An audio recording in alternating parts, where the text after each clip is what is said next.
Hello दोस्तों, स्वागत है आप सभी का इस सेशन में। इस सेशन में हम 50 डेज 50 मार्क का हमारा जो इनिशिएटिव है उसको कंटिन्यू कर रहे हैं। यहाँ पर हम चैप्टर नंबर 26 डिस्कस करेंगे। दिस इज डे 34 और इस सीरीज में हम most important topics from which IIBF ने प्रीवियसली जेआईबी एग्जाम में क्वेश्चंस पूछे हैं उनको डिस्कस कर रहे हैं।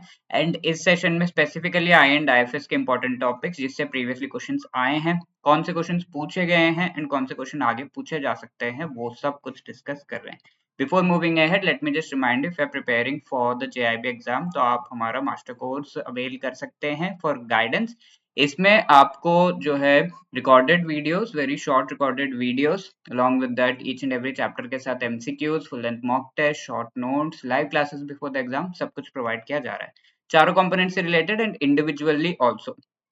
ठीक है, तो इसके साथ साथ हमारा सुपर क्रैश कोर्स कंटिन्यूसली चल रहा है बिफोर द एग्जाम, जिसमें काफी कम टाइम में हम एग्जाम से पहले आपको सारे जो कंपोनेंट्स है उसके इंपॉर्टेंट टॉपिक्स को अच्छे से पढ़ा रहे हैं एंड रिवाइज करवा रहे हैं, राइट। तो you can be part of this. ये सुपर क्रैश कोर्स में आपको शॉर्ट रिकॉर्डेड वीडियोस तो नहीं मिलेंगे बट लाइव क्लासेस के जो रिकॉर्डेड वीडियोस है वो मिल जाएंगे, राइट। तो you can avail these by clicking on the link given in the description. यहाँ पर काफी कूपन कोड भी हमारे अवेलेबल है, so hurry up, right. Chapter 26 is insurance companies. तो सिंपल है, नाम से तो हमें पता चल रहा है कि इंश्योरेंस कंपनीज रिलेटेड है। यहाँ पर इंश्योरेंस कंपनीज के बारे में बेसिक्स, लेजिस्लेशंस क्या है, रिलेटेड टर्म्स को हम डिस्कस करेंगे। Short and sweet crisp chapter है, so quickly we will be discussing. So insurance companies की अगर हम बात करें, एक इंश्योरर होता है, एक इंश्योर्ड होता है। Like we are buying the insurance policy, तो हम इंश्योर्ड पर्सन हो गए। अब ये इंश्योरेंस कंपनी जो है वो इंश्योरर हो गया, दोनों के बीच में कॉन्ट्रैक्ट होता है which is called the insurance policy. Different entities है, कंपनीज यहाँ पर इंटरमीडियरीज है and regulator IRDA, insurance regulatory and development authority of India. इसका एवोल्यूशन कैसे हुआ है वो हम देख लेते हैं। इंटरमीडियरीज के बारे में हम आगे पढ़ेंगे, ठीक है, आईआरडीआई के बारे में भी पढ़ेंगे। हिस्ट्री यहाँ पर एंशिएंट अगर हम देखें, मनुस्मृति वगैरह में इंश्योरेंस रिलेटेड बहुत कुछ दिया हुआ है कि पहले से ये चला रहा है। फर्स्ट इंश्योरेंस कंपनी इंडिया में 1818 में आई थी, so it is also known as the first insurance company in India. तो नाम आप आराम से याद रख सकते हैं कि इंडिया में सबसे पहली कंपनी कौन सी है, first insurance company in India, ठीक है। तो इसका नाम भी वही है, so easy to remember. Calcutta में ओरिएंटल लाइफ इंश्योरेंस एंड काफी मद्रास बॉम्बे में आए थे 1914 और आगे जाकर 12, 28, 38 में लॉज आए थे related to insurance. Now 1960s के से 80s के बीच में 1956 में नेशनलाइज किया गया था क्या, लाइफ इंश्योरेंस कॉर्पोरेशन एलआईसी को लाया गया था। काफी सारे private insurance life insurance companies थे, उनको मर्ज करके लाइक 245 के आसपास थे, उनको मर्ज करके एलआईसी लाया गया। फिर first general insurance company India में आए। Life and general insurance difference तो पता होगा। लाइफ इंश्योरेंस जहाँ पे लाइफ सिक्योर्ड है, ऑब्वियसली अगर किसी की डेथ अनफॉर्चुनेटली होती है तो you get the money. General insurance is everything else, health insurance या एक्सीडेंट रिलेटेड या फिर बाइक, मराइन, ये सारे इंश्योरेंस आ जाते हैं। तो आगे के चैप्टर्स में हम ये टाइप्स भी पढ़ेंगे, राइट। अब first company to transact all kinds of insurance India में मर्सेंटाइल इंश्योरेंस लिमिटेड करके था एंड जीआईसी को एस्टैब्लिश किया आगे जाकर 1971 में, ठीक है। 73 में काफी जीआईसी के काफी सारे जो है, काफी नहीं लाइक 4 सब्सिडियरीज को एस्टैब्लिश किया गया, like national insurance company, new India insurance company, oriental insurance company, United India insurance company. तो इस तरीके से सारा चला रहा है। अब 1993 में ये देखा गया कि there is need for a regulator, तो आर एन मल्होत्रा कमेटी ने इसको रिकमेंड किया था। आर एन मल्होत्रा कमेटी के बारे में भी और आगे भी अच्छे से पढ़ेंगे। तो रिकमेंड करने के बाद 1999 में we came up with IRDAI. Modern developments are के इसके आईआरडीआई के रेगुलेशंस, जीआईसी के सब्सिडियरीज जो है वो सेपरेट कर दिए गए। तो ये सारे 4 सब्सिडियरीज है, इनको सेपरेट किया गया। बैंक इंश्योरेंस मिला के 75% ऑफ द जीडीपी में कंट्रीब्यूशन करते हैं।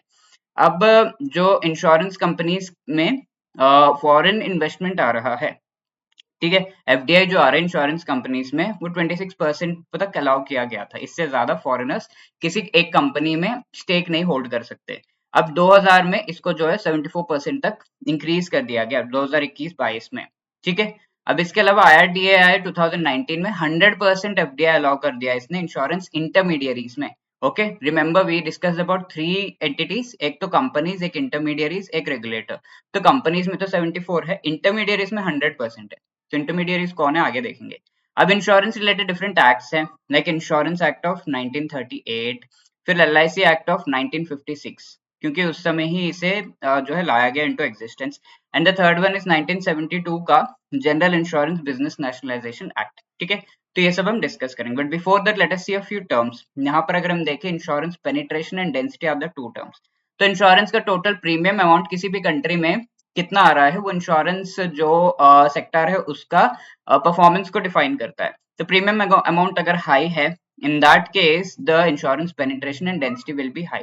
अभी प्रीमियम अमाउंट को कंपेयर किया जाता है with two parameters, that is GDP and population. ठीक है, जीडीपी से परसेंटेज निकाला जाता है। लेट्स से किसी कंट्री की जीडीपी 10,000 रुपए, इंश्योरेंस प्रीमियम 1,000 रुपीज आ रहा है उस कंट्री में, तो what is the percentage? If you calculate you will gate 10%। ठीक है, इस तरीके से आएगा।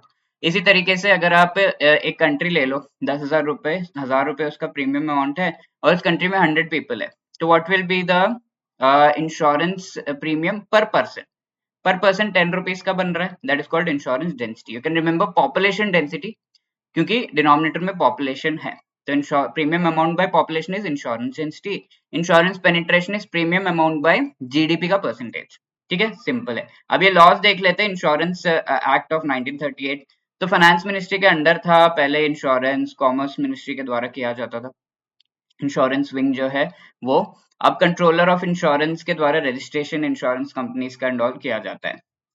अकाउंट्स एंड ऑडिट जो हो रहा है, इंश्योरेंस कंपनीज मेंटेन कर रहे हैं डिफरेंट डिफरेंट इंश्योरेंस टाइप्स के लिए, डिफरेंट अकाउंट्स में इसके ट्रांजैक्शन डिटेल्स मेंटेन करनी होंगी। गवर्नमेंट ऑफ इंडिया के हिसाब से इंश्योरेंस का पैसा कहाँ का इन्वेस्ट हो रहा है वो government of India and IRDI will decide. और मैनेजमेंट एक्सपेंसेस पे लिमिट है कि कितना कोई पर्टिकुलर इंश्योरेंस कंपनी जो है अपने मैनेजमेंट के लिए एक्सपेंसेस कर सकता है, जो पैसे मिल रहे हैं। कोई भी रिबेट नहीं देना किसी भी इंश्योरेंस को बाय करने के लिए, कोई गिफ्ट या ऐसी चीजें नहीं देनी। अब एलआईसी एक्ट आया था इन 1956। एलआईसी को एस्टैब्लिश करने के लिए 5 करोड़ रुपए का इनिशियल कैपिटल रिक्वायरमेंट था। आरबीआई को भी हमने एस्टैब्लिश कैसे किया, कितना करोड़ रुपए था, और कौन से particular section of RBI act में दिया हुआ है? If you know you can let me know in the comment box. Objectives क्या है? लाइफ इंश्योरेंस कंडक्ट करना, सेंट्रल गवर्नमेंट का गारंटी भी होता है लाइफ इंश्योरेंस जो भी ओपन करता है एलआईसी में। और यूलिप पॉलिसी पे कोई गारंटी नहीं है। ULIP is unit link. Let से आपको इंश्योरेंस पॉलिसी में पैसा डालना है, प्रीमियम दे रहे हैं, आप ये भी कह रहे हैं कि कहाँ इन्वेस्ट करना है, दैट इज यूलिप। जनरली हम नहीं बताते बट यूलिप में बताया जाता है। सम रिस्ट्रिक्शंस है एलआईसी के वाइंडिंग अप से रिलेटेड, और गवर्नमेंट ऑफ इंडिया डिसाइड करेगी कैसे वाइंड अप करना है। सेक्शन 38 ऑफ एलआईसी एक्ट में दिया है। अब जीआईसी एक्ट के हिसाब से 1973 जीआईसी को अलॉन्ग विद 4 सब्सिडियरीज एस्टैब्लिश किया गया, जिनके बारे में हमने देखा। काफी ऑब्जेक्टिव्स है इकोनॉमिक डेवलपमेंट। जीआईसी की इनिशियल कैपिटल 75 करोड़ था, एलआईसी का 5 ही था, बट जीआईसी का 75 करोड़ था। ठीक है, हेल्दी कंपटीशन इस सेक्टर में प्रमोट करना इसका काम है। Now let us see this October का क्वेश्चन 2023 में पूछा गया। जीडीपी का वैल्यू दिया हुआ है, जीवीए दिया हुआ है, इंश्योरेंस प्रीमियम पूरा amount, population. They are asking कि इकोनॉमिक इंडिकेटर्स के बेस पे इंश्योरेंस डेंसिटी कैलकुलेट करिए। Density is what? Insurance premium कितना है डिवाइडेड बाय पॉपुलेशन। ठीक है, premium amount is 127 billion dollars और पॉपुलेशन 141.1 करोड़ के आसपास है। तो अगर आप डिवाइड करोगे around you will be getting around 0.9 ऐसा कुछ आंसर आएगा। ठीक है, तो 90 US dollars might be the right answer. तो ऑलमोस्ट गेस करके भी हम कई बार आंसर के करीब आ सकते हैं, right? So B will be the right answer here. Calculate करेंगे बिलियन को, फिर कन्वर्ट करके ऐसे करोड़ में, you will get the right answer. One more question, October में dash is the limit of FDI and insurance intermediaries. ठीक है, intermediaries में, कंपनीज में तो हमने देखा था 74, इंटरमीडियरीज में कितना है? Yes, D is the right answer, 100% FDI. Now let us see the terms and इसमें कौन से इंटरमीडियरीज इंक्लूडेड है वो देखते हैं। वेरी सिंपल है। आपको कोई इंश्योरेंस लेना है तो डायरेक्टली कंपनी के पास नहीं जाएंगे, उसका एक एजेंट आएगा, एलआईसी एजेंट, या फिर कोई ब्रोकर होगा। Two types of intermediaries. तो एजेंट कौन है? सिर्फ एक कंपनी के लिए जो काम कर रहा है। ब्रोकर कौन है? लाइक पॉलिसी बाजार, उस पर आपको डिफरेंट एलआईसी पॉलिसीज को कंपेयर अप कर सकते हैं, सिमिलर जो लग रहे हैं, तो दैट इज अ ब्रोकर। ठीक है, ऐसा दोनों ही आईआरडीआई के रेगुलेशंस एंड रूल्स के हिसाब से काम करेंगे। एंड सेक्शन 41 इंश्योरेंस एक्ट में दिया है कि कोई भी डिस्काउंट या फिर कोई स्पेशल गिफ्ट वगैरह नहीं देना है इन्हें इंश्योरेंस पॉलिसीज को सेल करने के लिए। अब द अदर टर्म इज री इंश्योरेंस, जहां पर इंश्योरेंस कंपनीज कई बार ये डरते हैं कि इंश्योरर जो है कभी भी अगर क्लेम करने आ गया तो पैसे हमारे पास होंगे या नहीं, क्योंकि we must have invested somewhere या वहां, तो पैसे हमारे पास होंगे या नहीं टू पे। तो अगर बहुत ही अनफॉर्चुनेट सिचुएशन आ गया तो री इंश्योरेंस कैन हेल्प। तो इंश्योरेंस जो भी दिया हुआ है 100 रुपीज का, लेट से पॉलिसी, ईच प्रीमियम इसका 100 आ रहा है, and then policy 1 lakh 2 lakh rupees का है, तो उसके ऊपर थोड़ा बहुत फिर से इंश्योरेंस किया जाता है।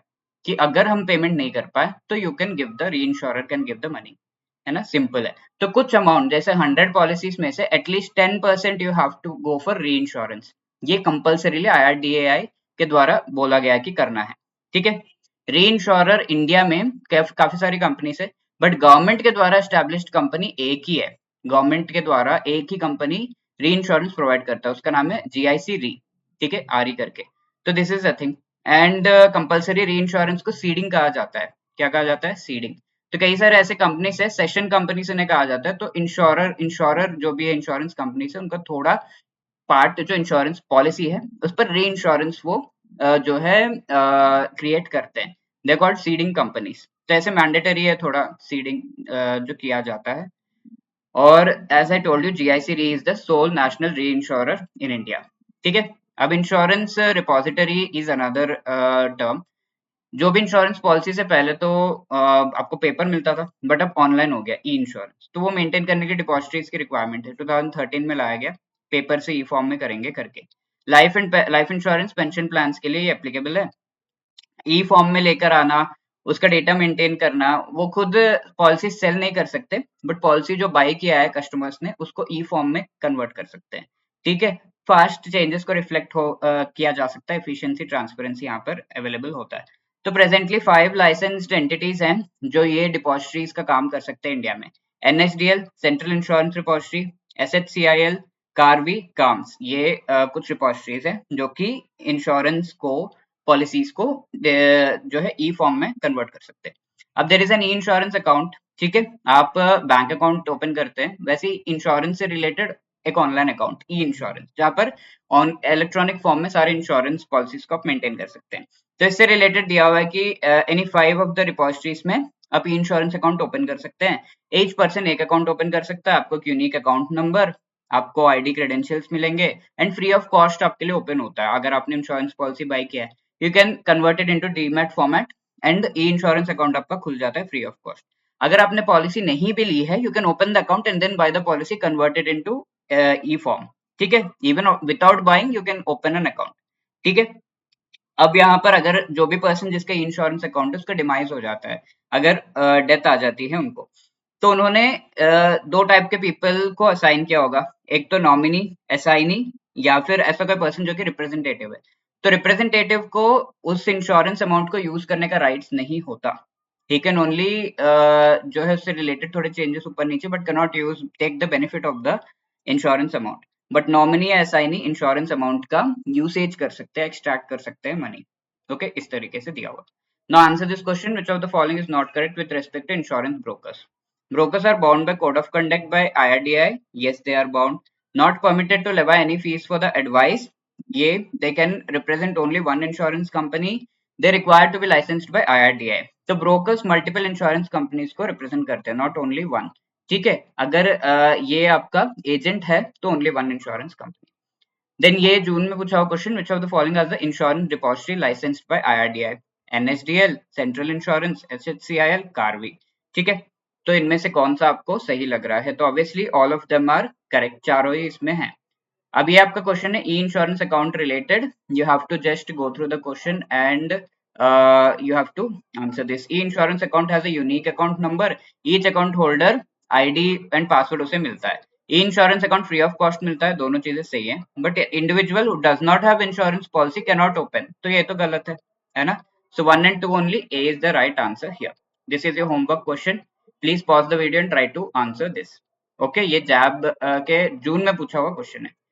If you have any other queries, you can contact us 8146207241 पे, या hello@edutab.co.in पर भी आप हमें बता सकते हैं। All the best, thank you.